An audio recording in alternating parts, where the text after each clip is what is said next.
All right, YouTube. It's good to see you guys again. It's November. We're in December. Jeez, I'm wrong again. It's December. I am bringing to you a bike check. I've got a couple of bike checks to do. I'm a little behind. I'm out here in property behind my house in the woods. And to give you an idea of what fall in South Carolina is looking like, they're telling me I'm going to get 6 to 12 inches of snow on Sunday. And my bike trails, which are normally all through here, berms, jumps, all that, are completely covered up. So it's fun. In fact, maybe you can even hear the chickens back here.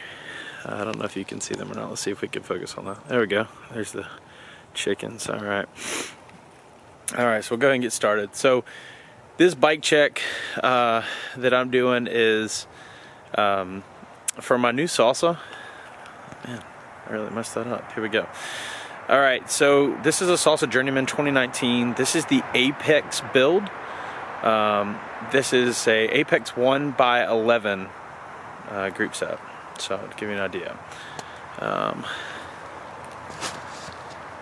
right, I'm gonna try not to mess this up. Man, this looks really bad. All right, here we go. So 2019, let's jump into it.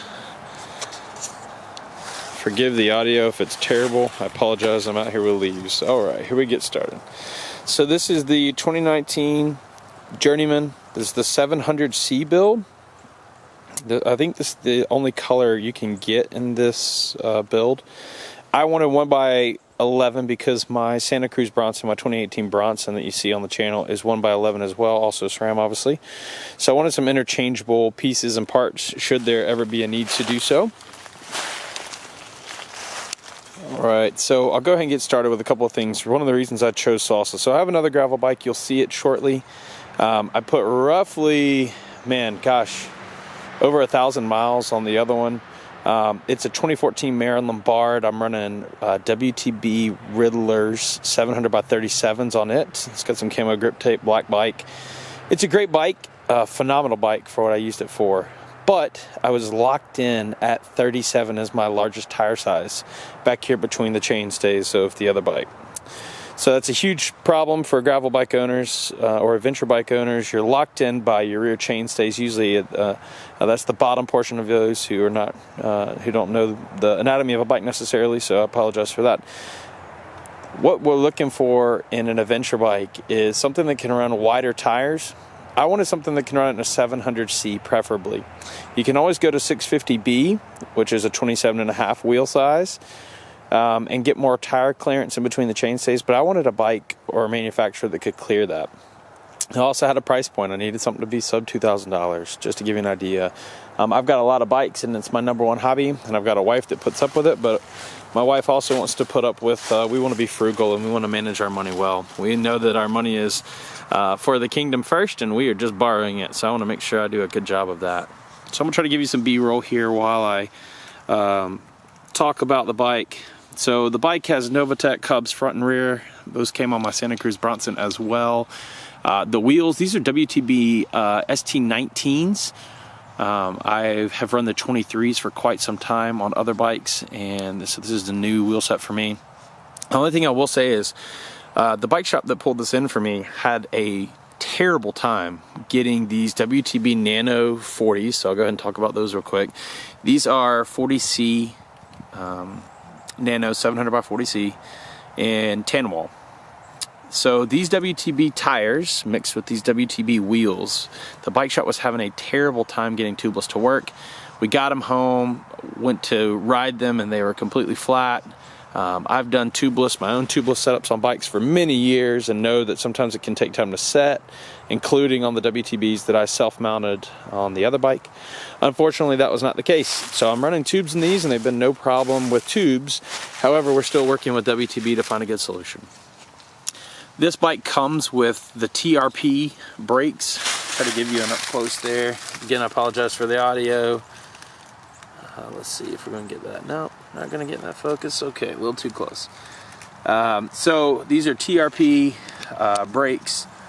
And I'll tell you, this is my first set of TRPs I've run, and I'm really actually happy with them.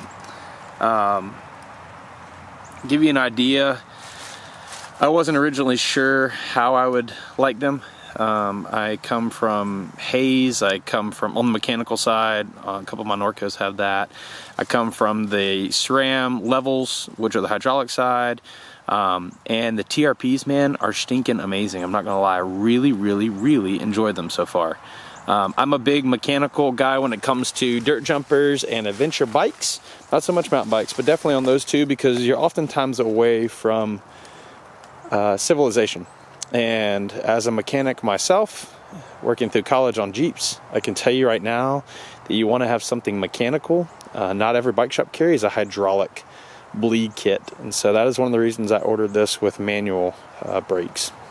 Those are 160 rotors to join those TRP calipers.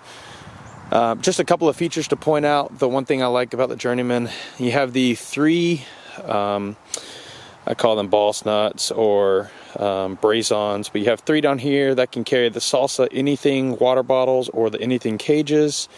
You've got another two set or dual set right here, so I've got one cage there with a bike pump on the back of it, and then a second cage there. There's also one additional, I'll try to show it to you here, so you can see that one's pretty muddy, but there's an additional set right there. And then you've also got the famous Salsa, which I believe other manufacturers are doing that now, but the two set up top. So to give you an idea, I haven't washed the bike at all. I've probably got 200 miles on it so far. I normally run a saddle right here and a top tube bag, just so you know. So a set of saddlebags and a top tube bag, and that has become one of my favorite setups. This is the WTB Volt. It's part of the factory kit build. You can see the SRAM Apex here. I just want to give you guys an intro to this bike. I'll put some more miles on it and do a thing like I've done with my Bronson in the past. But just to give you an idea, this bike has been phenomenal. I looked at a bunch of other bikes. I looked at the Rocky Mountain Solo 30. In this price point, I looked at the Norco Search XR aluminum. I'm not a carbon guy. I'm an aluminum guy, so it works out perfect within my bill price. Just a phenomenal bike. My first Salsa. I've been wanting to get a Salsa for years. And this is the first one that we know of in the country. It came straight from Salsa on launch day, and the bike shop was awesome to be able to get a hold of it. So again, if you got any questions, feel free to comment. I try to put these out there so people can see bikes that they might not get to see in their store because they're of a budget or low-end friendly bicycle. Again, hope you enjoy it. Have a great day.